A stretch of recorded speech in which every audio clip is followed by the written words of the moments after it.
Good morning, or I should say good afternoon, from a slightly dull day here in Geneva.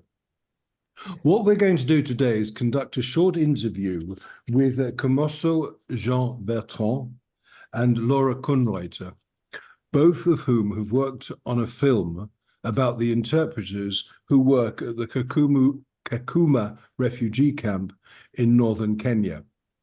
This film was shown at the United Nations at the end of last week on Friday. It's now the Monday after that showing, and we just want to talk a little bit about the film and about what you would like that film to achieve. Could I start with you, Camosso? Could you give us very quickly something about your background, um, and really why you came to make this film? And I'd turn that over to Laura as well once we've heard from Camosso. Quick, potted sort of history. Why are you involved in this project? Camosso. Okay, thank you so much. Actually, I'm called Camosso Jean Bertrand, as already you have said. I'm a filmmaker and I'm also an interpreter. So recently graduated from Nairobi University in community interpreting field. I worked as an interpreter for UNHCR and IOM in Kakuma Refugee Camp, actually. And for now, I'm still working with them. IOM, but I'm no longer working with UNHCR. We have produced this film, The Bridge, which talks about challenges that interpreters face in their daily work in Kakuma Refugee Camp. And the main intention actually was to advocate for change that interpreters actually are facing in their daily life. Thank you. So, as you said, my name is Laura Kunreuther. I am an anthropologist who is based at Bard College in New York. I came to know Camosso and several other interpreters in Kakuma Refugee Camp because of research that I've been doing about interpreters in the field of human rights and humanitarian missions. And so we worked together for a good, many months. And the group of interpreters, Camosso included, came up with an idea that we should make a film out of the experiences that we were recording and trying to document, so that it would be more widely accessible both to people in the camp as well as to other people who are certainly probably not going to read my work. So that's why and then we turned, and my research actually turned to this, to thinking about this film and this film of representing self-representation, really, among a group of interpreters. I've seen the film, and one of the threads running through it is training, or really the lack of training. Not only training for interpreters, but also training for people who use interpreters. Would you care to comment about that, Camosso? Yeah, so actually that's true. According to the experience, not actually in the film, according to the experience as an interpreter who worked with those organizations that I have mentioned, there is this lack of training among interpreters because most of the organizations in the camp, those organizations who employ interpreters, just employ interpreters who have finished either their secondary education or their colleges, but they don't focus much on their background trainings or education in the interpretation field. The main important thing for them is just the mother tongue, which is their local languages, and English. That's actually what they focus on when they're employing interpreters. And on the side of the employers or those humanitarian officers that work with interpreters, even for them, it seems that they are not trained on how to use or to work with interpreters. Because actually, if they were trained how to use or work with the interpreters, even interpreters should have just get some training, some guidance from those officers whom they work with them. But actually, if you try to see during the interview room or in whichever assignment, it's only about the introduction, and then you go ahead with the interpretation. There is no anything apart from that. Actually, you are right that there is no training for both side interpreters and the officers that work with them at the field level. Yeah. And there's the early scene in the film, which I think shows the informality of the whole setup, that there's a group of people sitting down and someone comes up and says, does anyone here speak Somali and English? And someone puts their hand up and that's it. They're an interpreter. Yeah, Yeah. exactly. Okay. And I suppose another thing that came out is, I mean, I think it's quite difficult for interpreters in these because these are official campsites or refugee camps. People can't earn money, but you do what you call incentive-based work, which I believe means a sort of they get a little bit of pocket, I think is it pocket money or maybe some help in kind. How does that work exactly? Okay, so actually all the interpreters, not only interpreters, also other refugee workers working with different humanitarian organizations in the camp, they are contracted on incentive-based labor. And on incentive-based labor, actually, it's a kind of work just for refugees. And then how it works, so you sign a monthly contract whereby you don't get paid. Actually, it's not payment, it's a small motivation every month, of which, like, for most or not even all interpreters or other incentive workers, they see like it's not enough. They consider it like at some level like an exploitation. Because so if you can compare different employees working with the same organization, because you can find one organization employing both national workers and refugee workers who are now named incentive workers. So they have same education background, they have same working hours, they have everything similar. But if it comes to the remuneration, that's so not only remuneration, even the annual leaves and or other benefits like transport, like any other benefit. So you can find that a refugee doesn't have any other benefit apart from that small remuneration.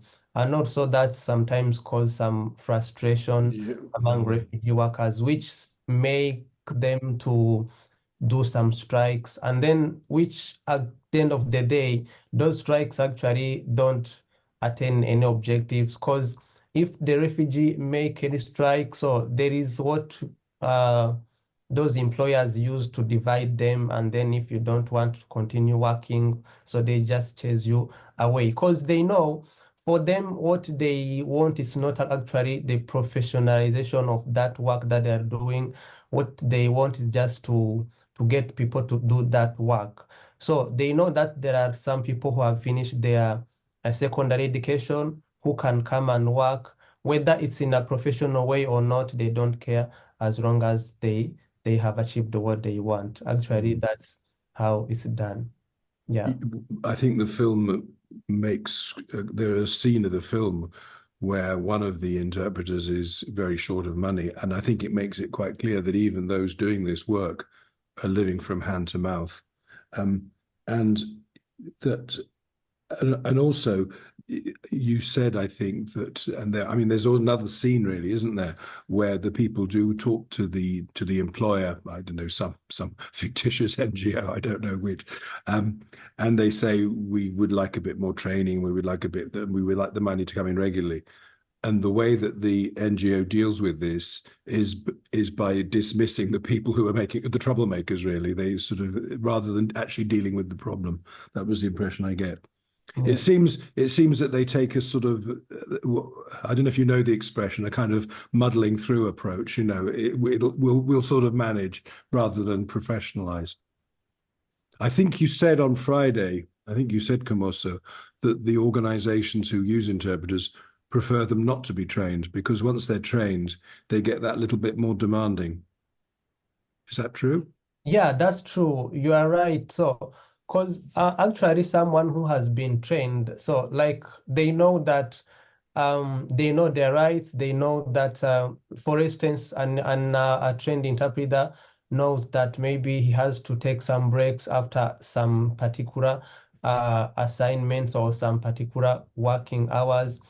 But an untrained interpreters, we be just we be working without having some rest because he doesn't know how to do or how to go about it.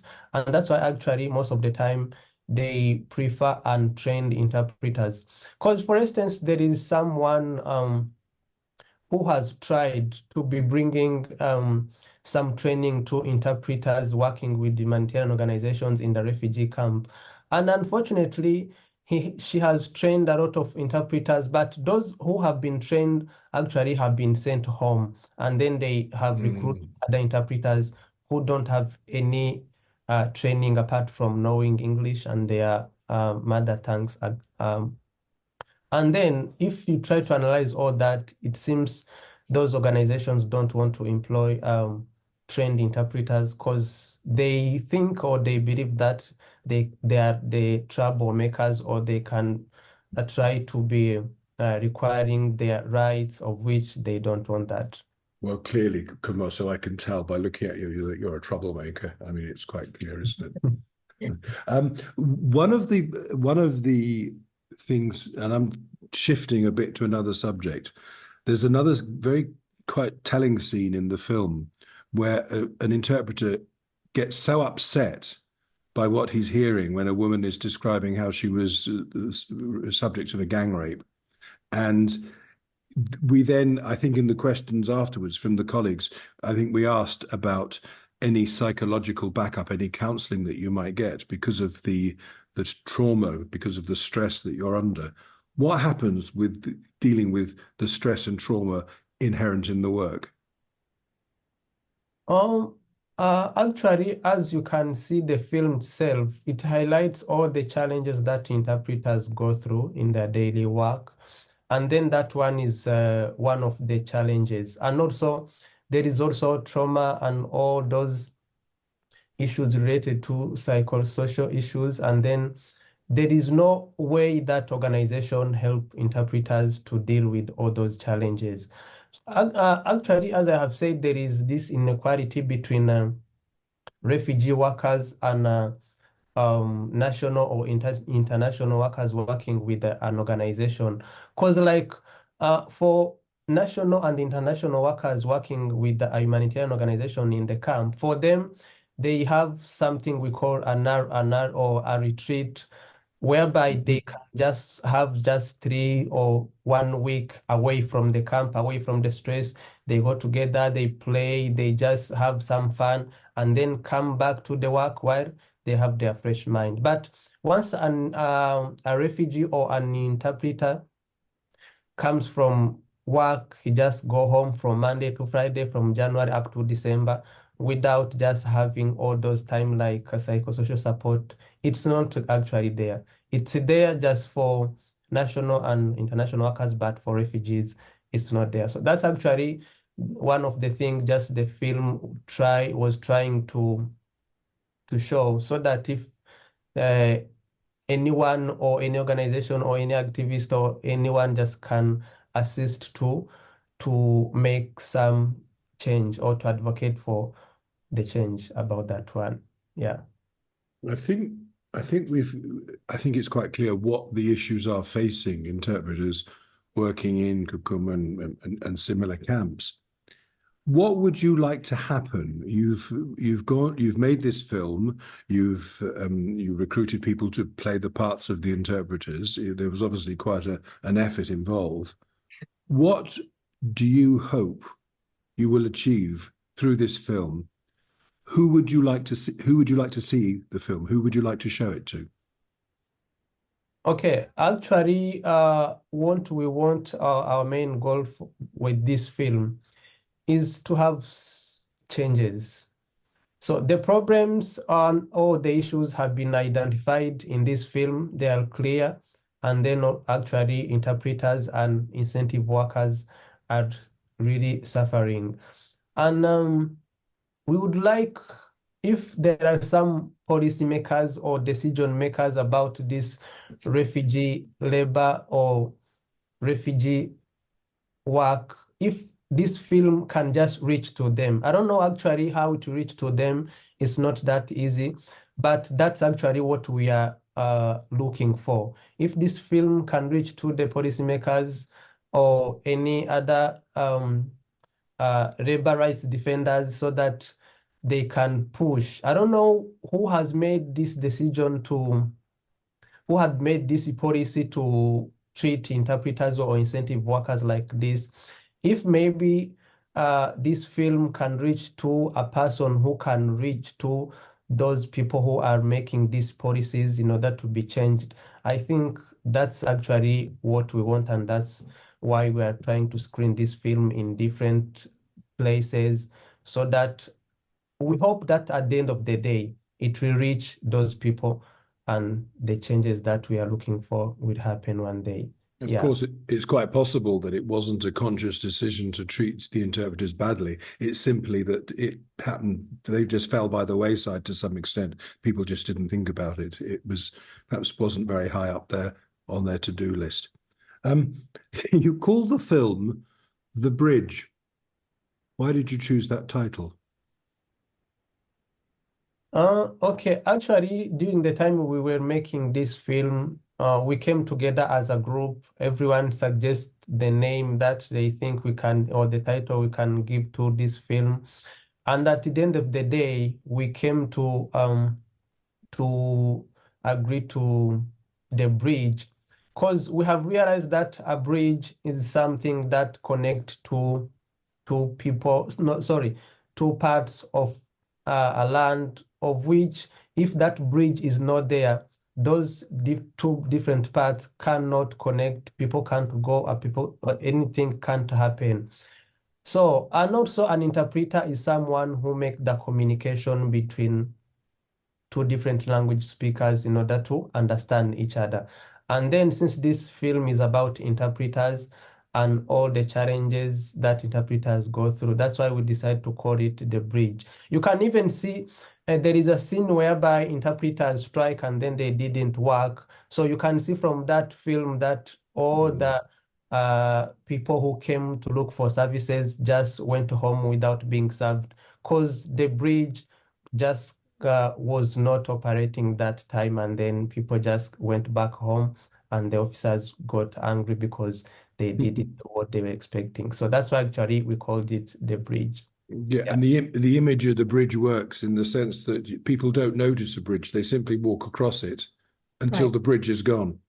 Right. I think I will just add in that I think that the bridge captures the both the infrastructural place of interpreters within a humanitarian setting, that they are the infrastructure that make it possible to work. And so when it's broken, or when you see in the first scene, it's built up on the spot, somebody's just comes in and can speak Somali, or when it falls down and is devastated by the weight that's on it, that affects the workings of the whole structure, the whole humanitarian structure, the whole organization. Okay. I think we've covered most of the points I wanted to cover.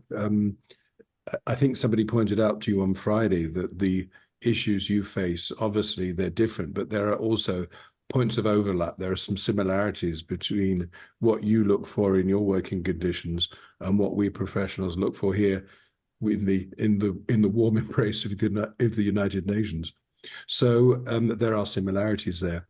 There's one point in the film which did stand out, which is a scene where a couple refuses the services of an interpreter because she's from the wrong tribe, and that back in the home country, these two tribes had, I don't know, been at war, or there'd been certain tensions, tribal tensions. and they refused her services.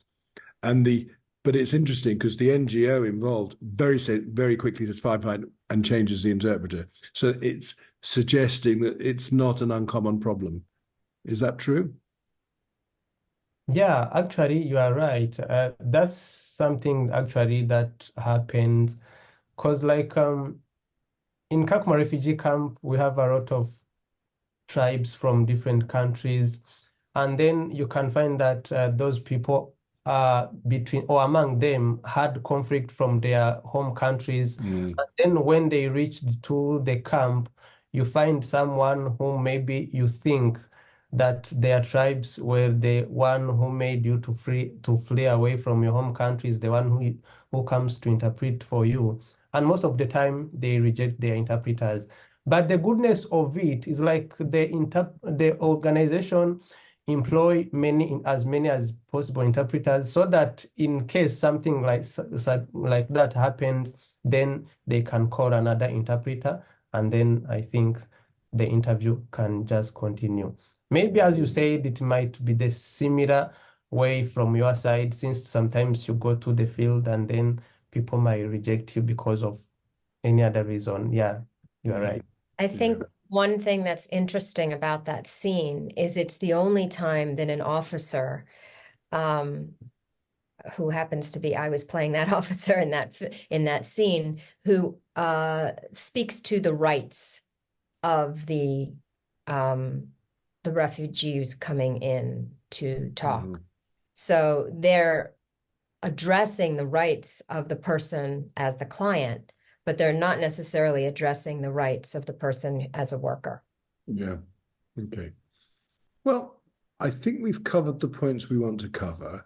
Would either of you, or perhaps I should say both of you, like to make a sort of a closing remark, just something that a message you would like people to take away with them? Okay. Awesome. Actually, my last message is this. First of all, I thank you for having us, for just organizing this interview. I'm sure that it's going to circulate, because I have realized that there is a great power in social media. And so this interview might reach two different people, two different audience, of which maybe fortunately it can reach into the hands of someone who can do something. And I would like to call upon to whoever maybe who will see this interview, or who will come across to this and then knows someone who might be in a position to make some changes, or to reach any policymaker or decision maker, just to do so in order to achieve the changes that we are looking for.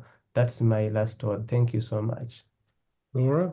I will just say, echoing a little bit of what Kamoso's saying, the hope is for more people to see the film who are unfamiliar with what goes on in a refugee camp setting, in terms of interpreters in particular, but also more broadly incentive labor, which is, I think, the second film that Kamoso and the team are planning.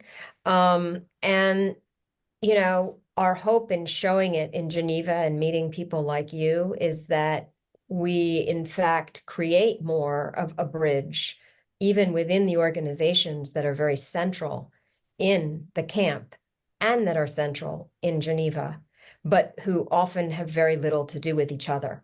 Mm. So, ILO, IOM, where Kamoso has worked, UNHCR, are all here in Geneva, but have their places in Kakuma as well. And so coming here and creating a bridge in some ways between the people who are working in some of the same organizations is, I think, a hope. So, we didn't get anyone from ILO, but if anyone is out there who would like to see the film, we would love to screen it with these organizations to help Yeah. them see what happens in the field.